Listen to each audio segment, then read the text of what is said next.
rahmatullahi wa barakatuhu. J'espère que vous allez bien. Bienvenue dans cette nouvelle leçon qui est Suratu Quraysh. Quels sont les thèmes principaux de la Suratu Quraysh? Cette sourate rappelle la faveur d'Allah subhanahu wa ta'ala pour Quraysh. Quraysh, à l'époque, ils étaient ceux qui s'occupent de la Kaaba. Allah subhanahu wa ta'ala leur a protégé lorsqu'ils faisaient leur voyage d'hiver et d'été. Que ce soit en allant ou en retournant, ils étaient protégés contre les voleurs. Leurs marchandises étaient toujours protégées. Les gens respectaient Quraysh parce que c'était Quraysh qui s'en occupait de la Kaaba. Et c'était Quraysh qui s'en occupait des gens qui viennent visiter la Kaaba, des pèlerins. Donc, toutes les tribus respectaient Quraysh ainsi que les marchandises appartenant à Quraysh. Donc Quraysh a été protégé par la grâce d'Allah subhanahu wa ta'ala contre les malfaiteurs durant les voyages de commerce. Cette sourate nous appelle au clair Tawhid. Parce que Allah subhanahu wa ta'ala ici appelle les Quraysh à se rappeler des bienfaits que Allah subhanahu wa ta'ala leur a accordés. Et Allah leur appelle au Tawhid en lui disant, au lieu d'adorer la Kaaba, adorez plutôt les seigneurs de la Kaaba. C'est lui qui vous a protégé. Cette sourate aussi nous montre la protection d'Allah envers la Kaaba.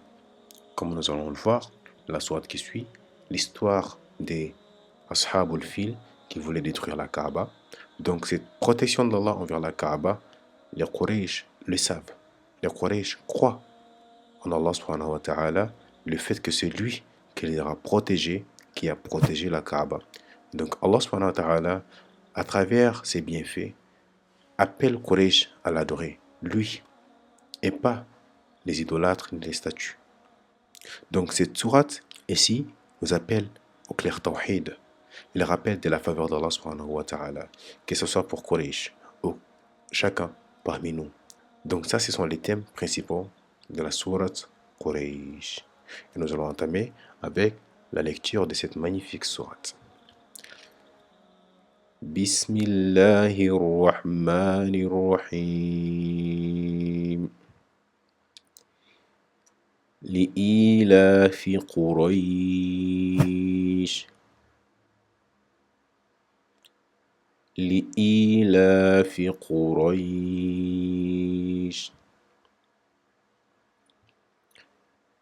لإيلاف قريش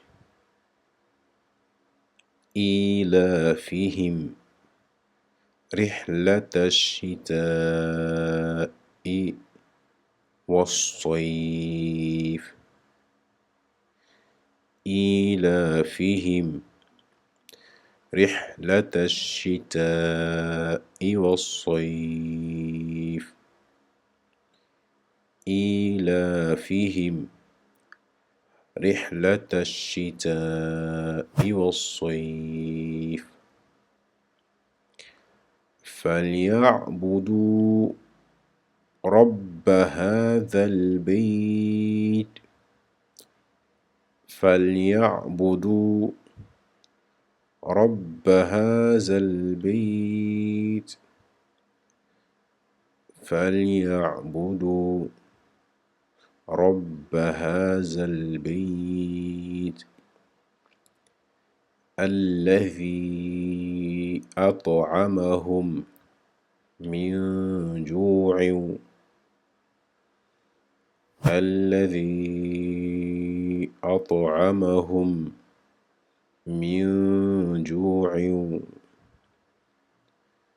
الذي أطعمهم من جوع الذي أطعمهم من جوع وآمنهم من خوف وآمنهم من خوف وآمنهم من خوف وآمنهم من خوف بسم الله الرحمن الرحيم لإيلاف قريش إيلافهم رحلة الشتاء والصيف فليعبدوا رب هذا البيت الذي أطعمهم من جوع وآمنهم من خوف. Nous venons à terme de cette leçon d'aujourd'hui. J'espère que vous avez pu comprendre la lecture de cette magnifique sourate. Si ce n'est pas encore le cas, n'hésitez pas à répéter la vidéo encore et encore. Et si vous avez des questions, vous avez notre contact dans la barre de description pour nous contacter, pour vous aider à évoluer dans la lecture du Coran. Vous avez aussi la possibilité de nous poser des questions sur la barre des commentaires. Je vous invite à partager la leçon d'aujourd'hui avec des gens qui sont intéressés par la lecture du Coran. Pour terminer, voici des astuces pour apprendre à lire rapidement le Coran. Une fois mis ces astuces en pratique, ça va vous aider à évoluer beaucoup plus rapidement dans la lecture coranique. Sur ce, on se donne rendez-vous à la prochaine leçon. Assalamu alaikum wa rahmatullahi wa barakatuh.